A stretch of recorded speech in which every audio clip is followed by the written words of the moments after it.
Good morning, Little Masters, and welcome back to today's Tolkien Times. I'm the Man of the West, also from the Prancing Pony podcast. It's time to conclude our special week of the TTT, celebrating the holidays with the letters from Father Christmas. And today we're going to jump straight back into the 1932 letter, which was a long one, and has brought a whole lot of new backstory to our attention, including the conflict with the goblins.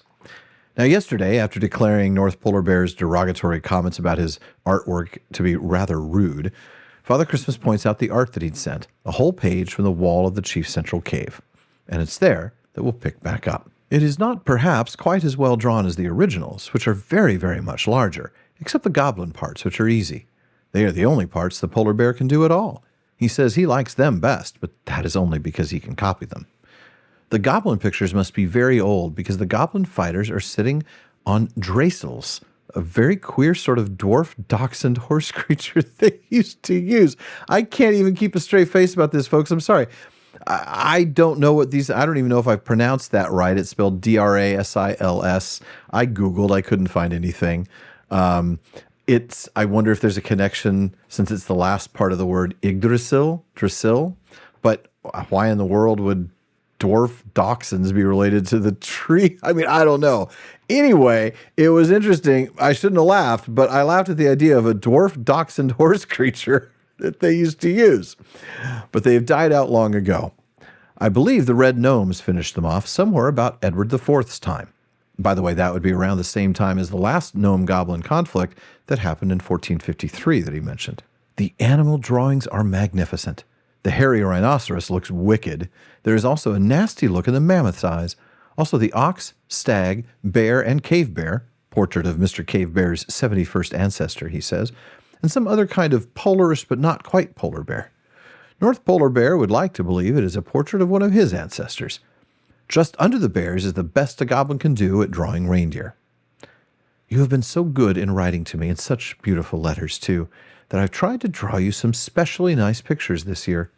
At the top of my Christmas card is a picture, imaginary, but more or less as it really is, of me arriving over Oxford. Your house is just about where the 3 little black points stick up out of the shadows at the right. I'm coming from the north, and note, not with 12 pair of deer, as you will see in some books.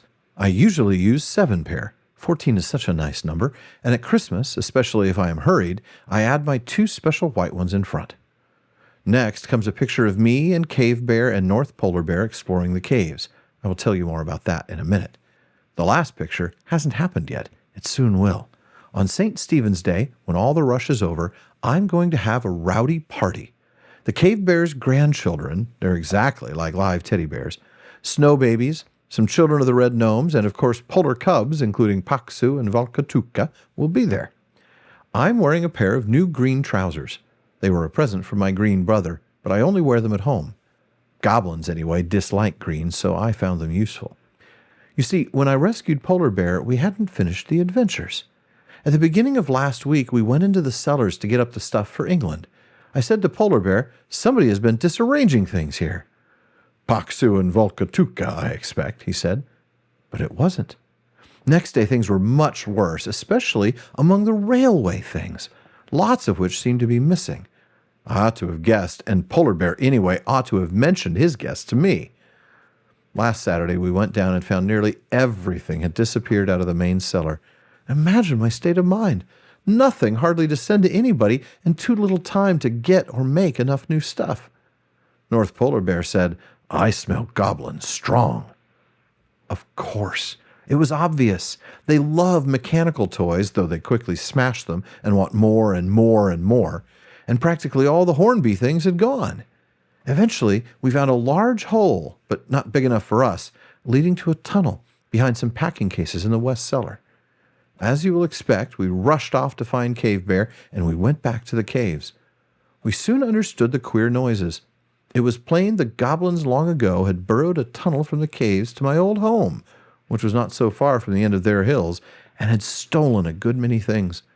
We found some things more than 100 years old, even a few parcels still addressed to your great-grandpeople, but they had been very clever and not too greedy, and I had not found out. Ever since I moved, they must have been busy burrowing all the way to my cliff, boring, banging, and blasting as quietly as they could. At last they had reached my new cellars, and the sight of the Hornby things was too much for them. They took all they could. I dare say they were also still angry with the polar bear. Also, they thought we couldn't get at them. But I sent my patent green luminous smoke down the tunnel, and polar bear blew and blew it with our enormous kitchen bellows. They simply shrieked and rushed out the other cave end. But there were red gnomes there. I had specially sent for them. A few of the real old families are still in Norway. They captured hundreds of goblins and chased many more out into the snow, which they hate. We made them show us where they had hidden things, or bring them all back again, and by Monday, we had got practically everything back. The gnomes are still dealing with the goblins and promise there won't be one left by New Year, but I'm not so sure. They will crop up again in a century or so, I expect. We've had a rush, but dear old Cave Bear and his sons and the gnome ladies helped, so that we are now very well forward and all packed. I hope there's not the faintest smell of goblin about any of your things. They've all been well aired. There are still a few railway things missing, but I hope you will have what you want. I'm not able to carry quite as much toy cargo as usual this year, as I am taking a good deal of food and clothes, useful stuff. There are far too many people in your land and others who are hungry and cold this winter. I'm glad that with you the weather is warmish. It is not warm here. We've had tremendous icy winds and terrific snowstorms, and my old house is quite buried. But I'm feeling very well, better than ever. And though my hand wobbles with a pen, partly because I don't like writing as much as drawing, which I learned first, I don't think it is so wobbly this year. The polar bear got your father's scribble today and was very puzzled by it. I told him it looked like old lecture notes, and he laughed. He says he thinks Oxford is quite a mad place if people lecture such stuff, but I don't suppose anybody listens to it. The drawings pleased him better. He said, "At any rate, those boys' father tried to draw bears, though they aren't good. Of course, it is all nonsense, but I will answer it." So he made up an alphabet for the marks in the caves. He says it is much nicer than ordinary letters, or than runes or polar letters, and suits his paw better.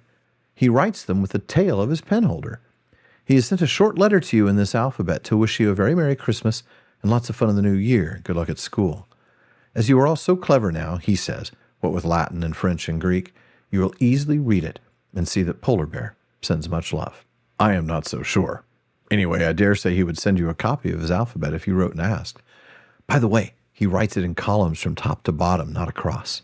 Don't tell him I gave away his secret. This is one of my very longest letters. It has been an exciting time. I hope you will like hearing about it. I send you all my love. John, Michael, Christopher, and Priscilla. Also Mummy and Daddy, and Auntie, and all the people in your house. I dare say John will feel he has got to give up stockings now and give way to the many new children that have arrived since he first began to hang his up. But Father Christmas will not forget him. Bless you all. Your loving Nicholas Christmas. Another long reading, so I won't say much, but I just want to point out the similarities to The Hobbit from the letter as a whole. A lot of it's from last week. Lost in the darkness, led by the back door, tunnels, the mention of a dragon, all seems familiar. And then the letter that North Polar Bear wrote in the Goblin alphabet appears to read pretty much what Tolkien said in the letter. I wish you all a very happy Christmas and a splendid new year, with lots of fun and good luck at school. You are getting so clever now, what with Latin and French and Greek, that you will easily read this and see. Much love from PB. Well, folks, that wraps it up for this wonderful week in the letter from Father Christmas. We'll start with 1933's letter next Christmas. Please be sure to join me again on Monday, January 6th, as I start Series 8 and Week 67 of Today's Tolkien Times. On behalf of my team here at Today's Tolkien Times and the Prancing Pony Podcast, you have my very best wishes for a Merry Christmas and a Happy New Year. And as Faramir says, go with the goodwill of all good men.